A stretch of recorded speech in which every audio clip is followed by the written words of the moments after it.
No, I know Really. what you mean. There's and we're talking in broad terms about Yeah, good storytelling. A good story can be any genre, any subject, any whatever. If it's a good story, it's a good story.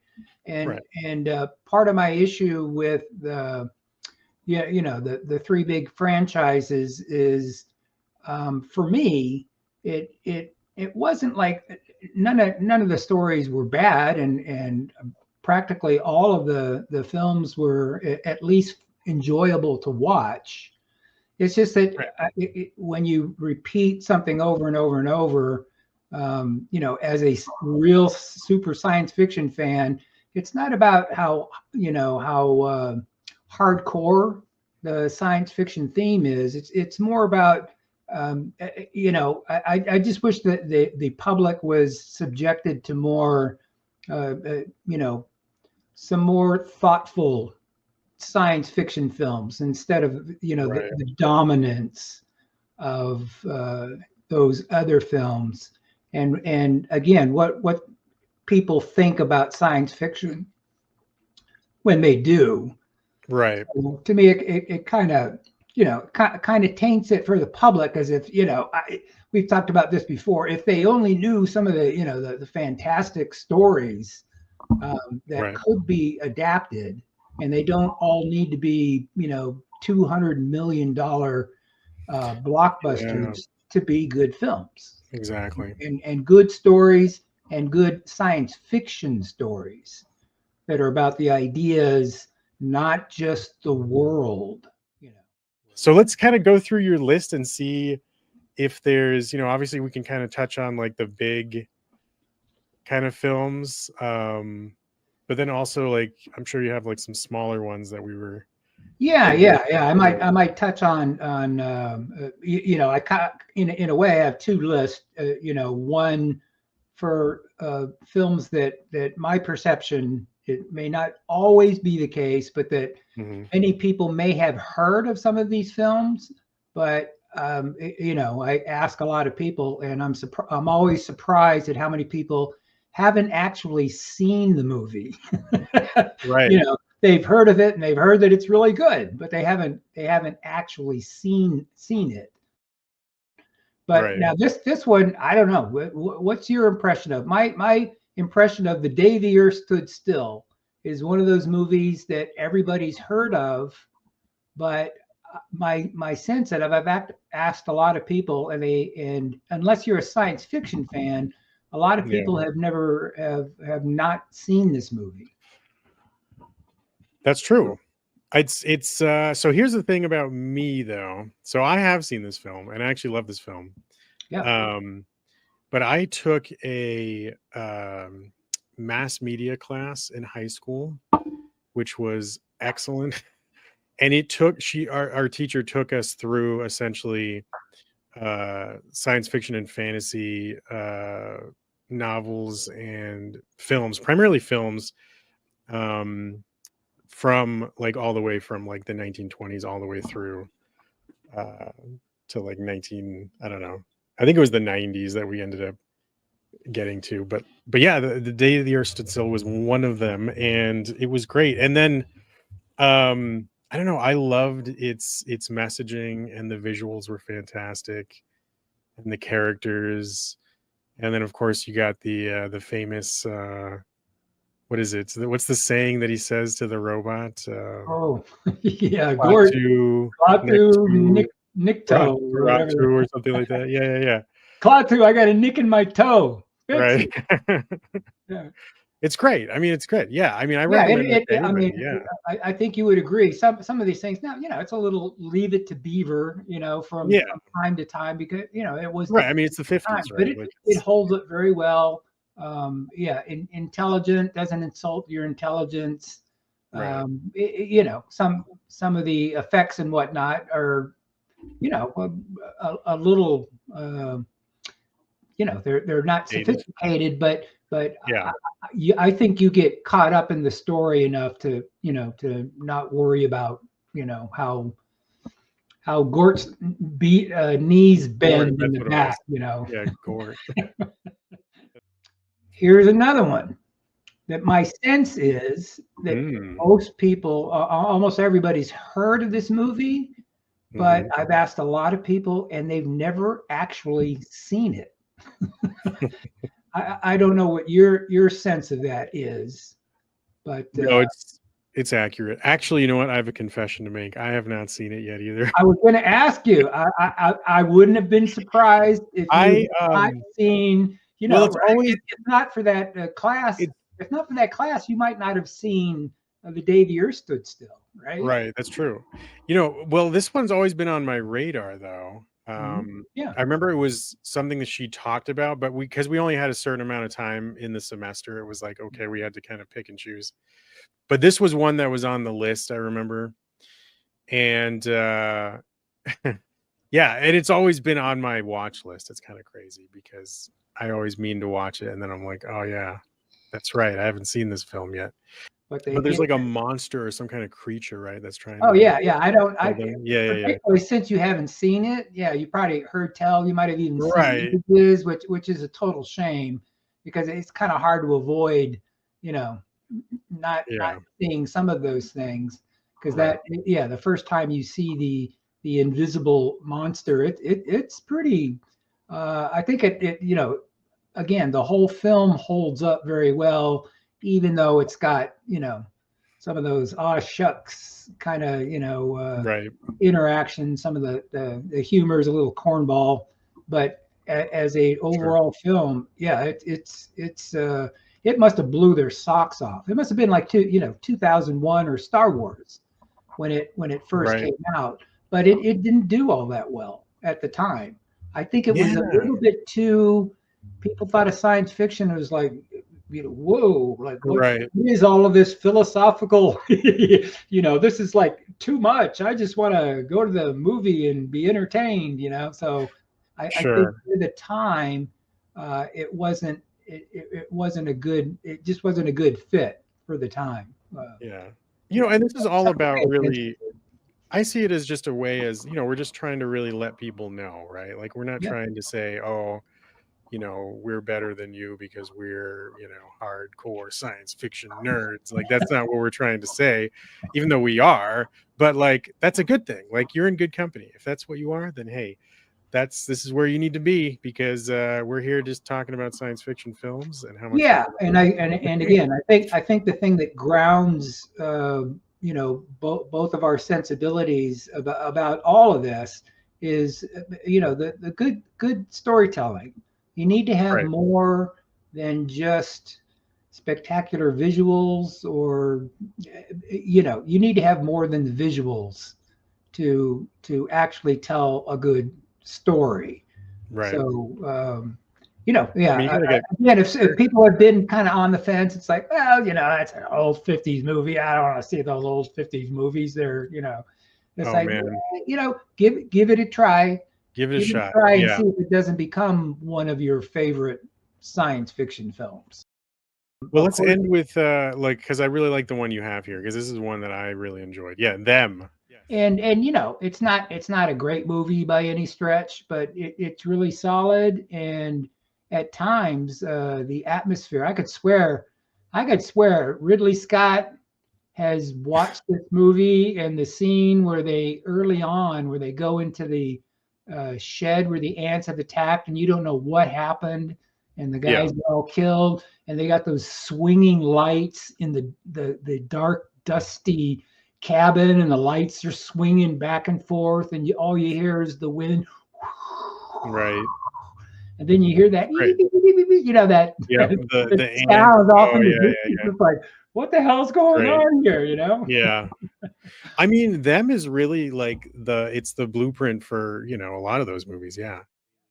And to finish off the 50s, 20 Million Miles to Earth, I think was, again, it's not a great movie by any stretch, but as monster movies go, it had, you know, the good science fiction theme that a rocket ship comes back from Venus, and these things grew on Venus somehow. You know, But yeah, the pacing and the reveals and some of the scenes are really pretty. Some of Harryhausen's best individual scenes, in my opinion. There's, of course, a scene where the thing starts growing. It starts, really small, and then it gets bigger Right. faster. Right? Kind of sound Yeah. a little like Alien to you, Yep. Exactly. And there's a scene where this guy confronts it when it's about man-sized, and they're Yeah. in a barn, and Mhm. he's got a pitchfork, and oh man, that's I mean, it's still a very intense scene.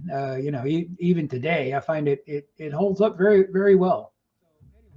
Ooh. 1960s, Village Mhm. of the Damned, the original. Now, the John Carpenter version, I thought was pretty decent. I know it got crapped on quite a bit. A lot of people didn't like it, and I could never figure out why. It was, they tried to do something a little bit different, so it wasn't exactly the same story. But I thought it was quite good. But this one, and here's another example of, I can't imagine this movie in color, because Right. it's so striking in black and white. I mean, when those eyes light up for the first time, uh, Yeah. I think even today, it's like, yeah, that's pretty It's creepy. it's unsettling. Yeah. Yeah, It's and this is another one that I've only ever seen parts of. I remember seeing the remake, but I barely remember it because I think I saw it when I was too young, and it freaked me the hell out. yeah. So, but yeah, this one I think is even creepier because I remember seeing parts of it on TV, and I just like could not sit through it because I was like, okay, this is creeping me out too much. So you But haven't. So you have. So here's another one there's that another one. Yeah. even you haven't seen. Right. Yeah, yeah, and I it's honestly didn't know it was purely like science fiction. I didn't know. I thought it well, was it's more not. like, I mean, but purely science fiction. It's kind of more Lovecraftian, okay. but it is about these children who are, divinely, you know, the immaculate conceptions in this one village, Hmm. and they all are, they're aliens. you Yeah. know, whether it's some demonic force or it's from some cosmic intelligence. I don't think they ever get too far into that. They're Okay. clearly very, very different. And to me, Yeah. that's a great science fiction, speculative fiction uh, kind of a plot that Right. I think they did pretty well. It's slower than a lot of people might enjoy, but I think if you stuck with it by the end, you would go, yeah, that was pretty solid.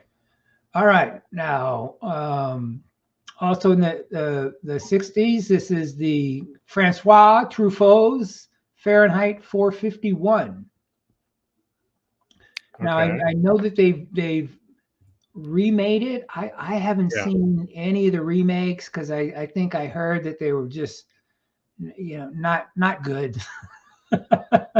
So I just never bothered. This is Okay. another film. I don't think it's a great film by any stretch. I'm not like it would maybe barely get a 4 star for me, just because the overall story, when it's at the end, um, it was very worth watching, and it's not like the book. um, Right. I think doing a direct translation of the book would be a little too, because the book is it's a strange one from Bradbury. It's really good, but it's got it's almost a satire at times, because things Hmm. are so exaggerated. And Bradbury liked doing those allegorical kind of Right. stories. So Mhm. this was a very decent attempt at trying to translate the ideas in Fahrenheit 451 into a more mainstream kind of a plot. And for the most part, I think it succeeds very well. I wouldn't even give this next one a 4-star, but I think it deserved to be on the list again. Well, here I've actually, Another Ray Bradbury, yeah, I've right? seen so much of it uh been made fun of, which is really funny to think about. No, with good reason. Yeah, The Illustrated Um, Man but is yeah, a Bradbury. It's what Bradbury did this with a number of things, like I, Robot. It was yeah, considered a novel, but it's essentially a bunch of short short stories. stories, right? And Exactly. even what's the Martian Chronicles? Same thing. There's kind Yeah, of a wraparound story, but it's basically a bunch of short stories. And this has real issues as far as being a cohesive kind of a story. Like it gets a little bizarre for no particular reason, but some of these stories in there are some of the moodiest portrayals of a science fiction idea that I've ever seen. So that's why I put it on this list. nice. It's one that's on my list to watch too, because I've heard, the bad things, but I'm still really interested. Obviously, I think the performances by Rod Steiger, I think, is one of those you got to watch it at least for that. And then Oh I yeah, forget yeah. who the other guy is. Wasn't there another guy in there? He's a madman in this one. Right, right, right. I mean, it's like, But yeah, he also plays characters in I right. don't know if it's every story, most of the stories. Anyway, I can't entirely remember. He's in a lot of the stories as well. So Right. it's this whole thing throughout the film. Is this really this guy? It's been like going back and forth through time. What's up with this guy? And you Right. never really find out. Right, right, right. Because you weren't necessarily meant to find out. So yeah, Yeah. it doesn't entirely work, but it's worth a look for particularly a few of the stories. I think are quite well done. Here, let's just go through these. Yeah. Slaughterhouse-Five is have you seen Slaughterhouse-Five? No. Yep, there you Haven't go. seen that Good. one either. Yeah, it's Okay. it's really good. Yeah. I think it holds up really, really well. And yeah, it's a pretty singular movie. You've seen the themes done before, but not quite like this. It's a very, very, I thought a very intimate kind of time travel movie that was more about the idea. Uh, it wasn't just the idea of time travel. It was like, how would it really affect this central character? So Yeah. super worth seeing.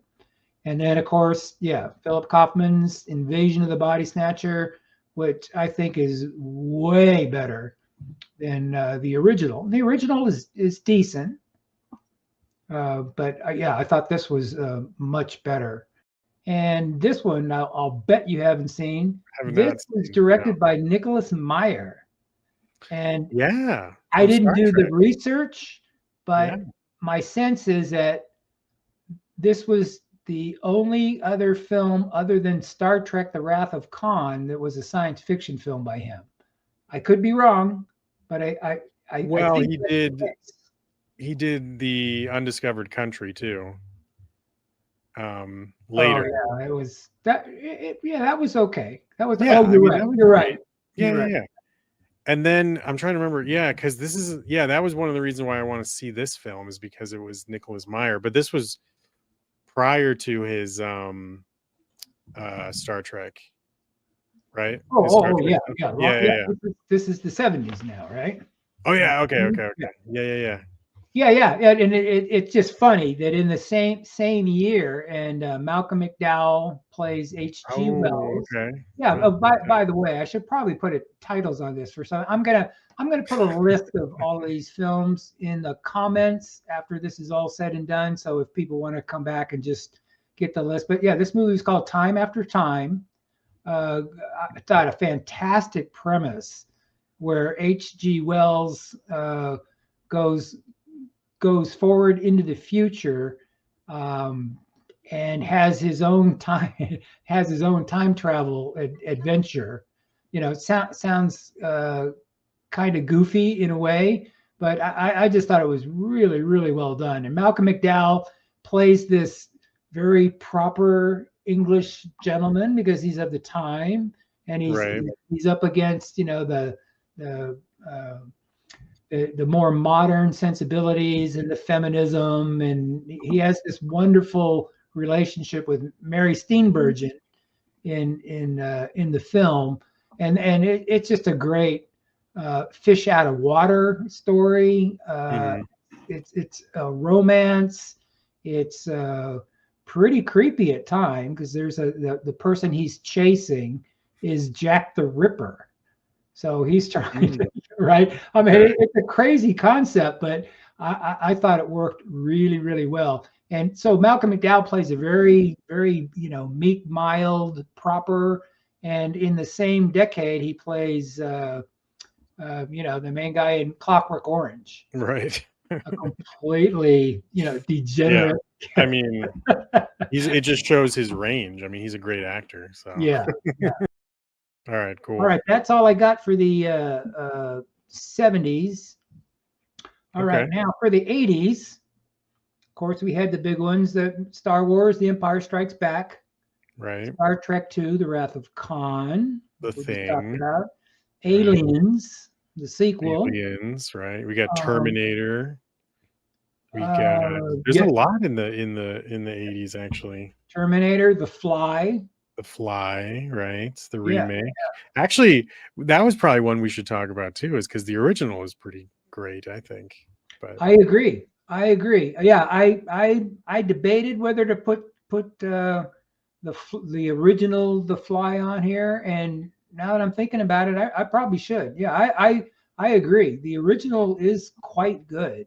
yeah.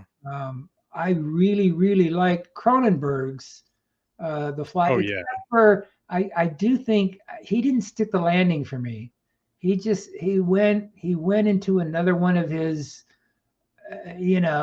let's show as much body horror as Body humanly horror. possible. Yeah.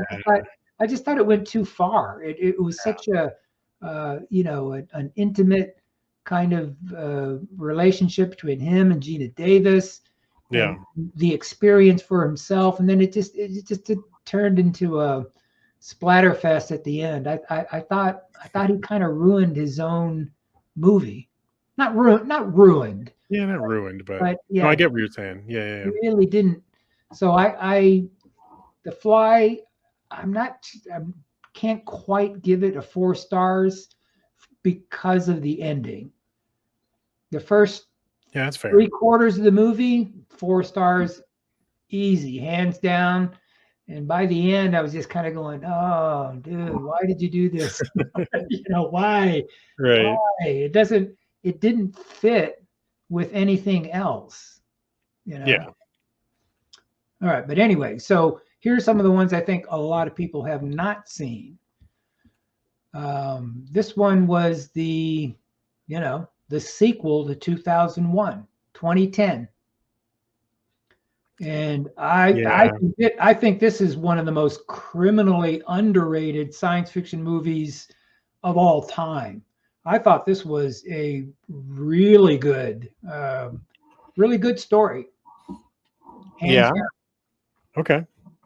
Have you need to rewatch it then, because I think I was bored out of my mind when I watched it for some reason.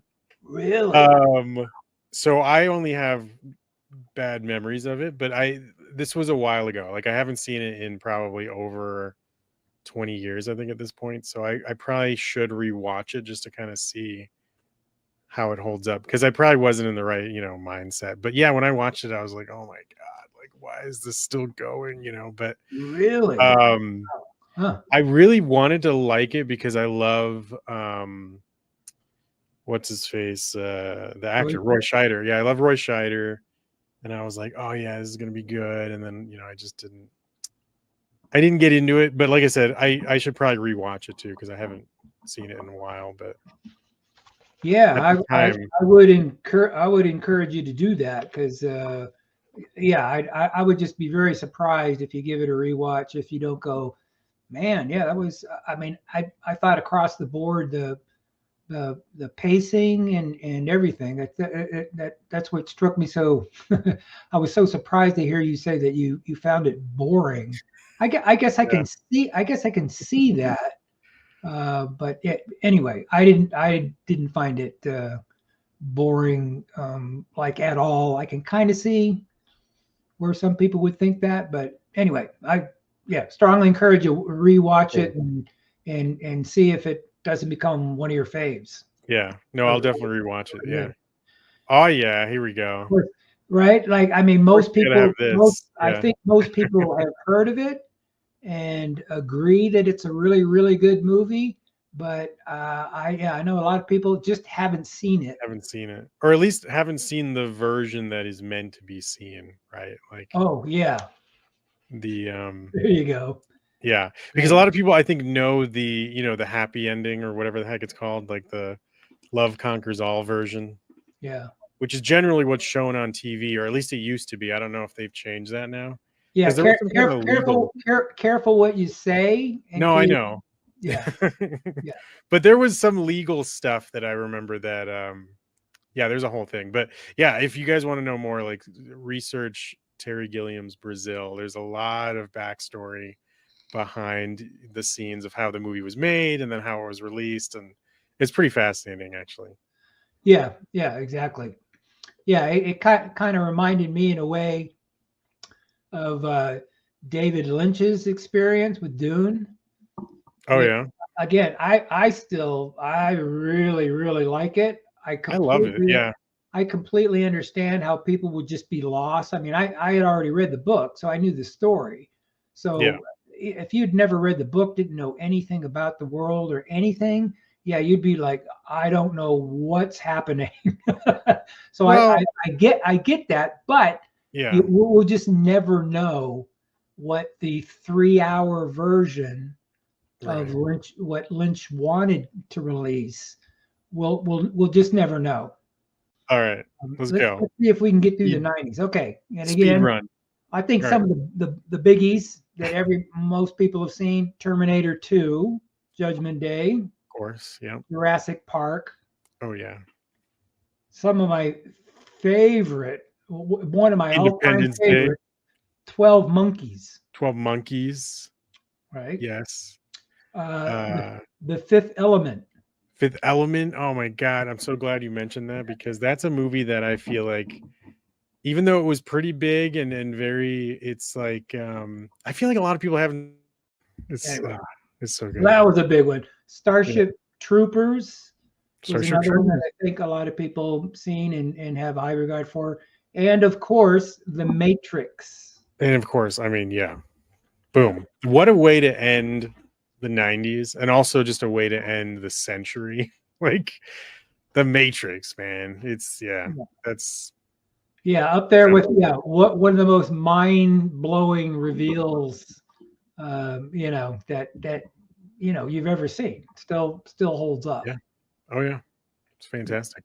It's such a good. All right, so here's the ones that a lot of people may not have seen. Oh, God dang it. Akira.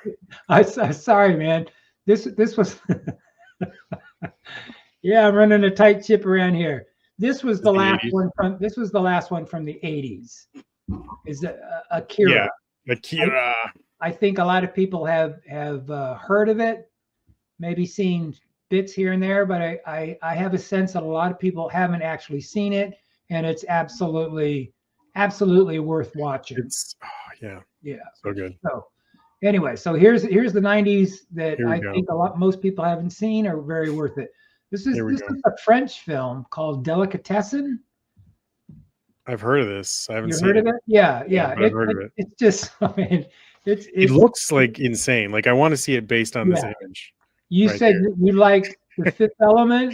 That Yeah, was by a Frenchman. The right? French, the French, they know how to do the satire very well. Yeah, no, I just thought this was Dear just, God. yeah, just such a fun That just movie. You know, it's a dystopian future, but it's just so much fun. I highly I think recommend this you one, were even though you got to read subtitles. You know, you were channeling Tommy Wiseau for a second there. yeah. This one could That be was a bit good. divisive. I don't consider this I probably wouldn't give this 4 stars, but I liked it enough to include the Puppet Masters, based on Puppet a Masters. Heinlein Okay. novel, which I did read Yeah. way back when, and it's got some issues, but overall I thought it was just very worth seeing. I think it holds up for the most part, even though you know, some things don't quite land very well. And the depiction of the puppet masters, the aliens, is Mhm. pretty well done. So if you haven't seen that, I give that a recommend. Nice. This was one, There was right? one I want to throw out. There Right was one I before want to throw 2000. out from the 80s that I forgot to mention, which was They Live, another John Carpenter movie. Have you seen that one? Oh yeah. You remember that one? Oh, for sure. Yeah, Yeah, yeah, yeah. I think that my sense is that got a huge following. Was it? Because I thought it was one of his ones that was kind of. No, yeah, when it first came out, it bombed. Yeah, yeah, yeah. A lot of them. Again, like the Fifth Element Yeah, bombed when it right. came. I mean, like bombed, and then it became very well known, and people discovered it. My Right, sense right, is that They Live is one of those, like The Thing, also didn't do well at all, but I yeah. think it grew a following. So, no, I agree. Yeah, They Live. Yeah, very good. Have you seen Strange Days? Strange Days. No, this is Catherine Bigelow. Bigelow. Yeah. No, I haven't. Again, it's on my list to watch. Yeah, But yeah. no. Very solid. I think this one's highly underrated. I found it quite good. And again, a very unique take on some ideas that have been done before. So Mhm. I'll leave it at that. Yeah, cool. This Quite was who's the writer? Because isn't this based on something or is it um, original? I don't know. I don't Oh, know. okay. I assumed it was a an original screenplay, not based. I didn't get that it was an adaptation, but I could be wrong. I'm not Oh, sure. okay. I could be thinking of something else, but Here's a Cronenberg movie that I think a lot of people have yeah, I'm not like, what seen. the hell is this? I want to know what this is. That's Jude Law, right? Yep, Existence. Exist. Oh yeah, yeah, yeah. Okay. This is one I've heard of though. Yeah, yeah, yeah, for sure. Jennifer Jason Lee and there's Okay. others, but yeah, Jude That's Law and Jennifer Jason Lee. Yeah, right. I can see how some people thought it was just a little bit too abstract in a sense, but yeah, I just thought it was really solid, very different. It's got some of Cronenberg's, a little bit of his body horror stuff. You can see him. Jude Law is holding this organic gun made out of Right. bone, fires teeth, Yeah, right? it looks crazy. That looks insane. but but it's about a virtual reality game mostly, Nice. Okay. and it goes into it. So yeah, you can't say too much about it, Oh but man, yeah, highly recommended. I think it's one of Cronenberg's best, and it's one of his least known. I But gotta watch it. yeah. Yeah, for sure. This looks good. Oh wow. This, Okay. this one, we remember. I mean, The Arrival, Denis Villeneuve's The Arrival, that came out, just a few years ago or so. This Hmm. is another movie called The Arrival. with Charlie Sheen. Charlie Sheen. That's right. Before he went ballistic. Yeah. And it's really solid. It's a really rousing kind of alien invasion story. Yeah. Again, I haven't seen this one. I want to see it. It's actually one of my uncle's favorite movies. All right, and this here we go. one, I think we talked about this. Yeah, Gattaca. This one's great. Yeah. Yeah, very, very solid. Kind of a quiet, thoughtful story, but emotionally very powerful take on what a future could be like, where your genetics determines how well you do in life. I mean, it was a cool message and I thought very, very engaging story. So you've seen this one. I've seen this one. Yeah. This one's Do you agree? Yeah. Love it. Yeah, no, it's good. Love it. And I know we agree on this one. This is my last one from the 90s. Criminally. I know it is underseen, criminally underrated. And one thing I want to dispel right off the top, right? A lot of people I've heard, right, look at this and go, "Oh, they just stole this from they stole the look from the Matrix." This came out the year before the Matrix. Yep, exactly. Yeah. This is a to me equally mind-blowing kind of a science fiction plot. Yeah. And I think extremely well done. It's so good. Yeah. Just the visuals too. I mean, oh man, the lighting, the cinematography, the set design. Yeah, so good. Yeah, everything's just so good in this. Amongst all the ones that we've talked about, I think this is probably up in like the top 5 ones that you might not see every one, but make this one of them. Make this exactly. Yeah. For sure. Yeah, like you could pass on Charlie Sheen in The Arrival, as long as you see this one. Yeah. Right. Because that's something I really want to impart on people who really like good storytelling, but aren't necessarily science fiction fans. I'm really wanting people to try some of these stories that they may not have seen, and see if they don't become science fiction fans after they see some better examples. Right. Exactly. Yeah. That's all we want. That's all. We don't ask. All right, man. All right, dude. All right, thanks for being on this again. We'll certainly have you back on again to do the 2000s and the 2010s. Appreciate it. Until that next time, man. I'll see you on the next one. All right. Peace.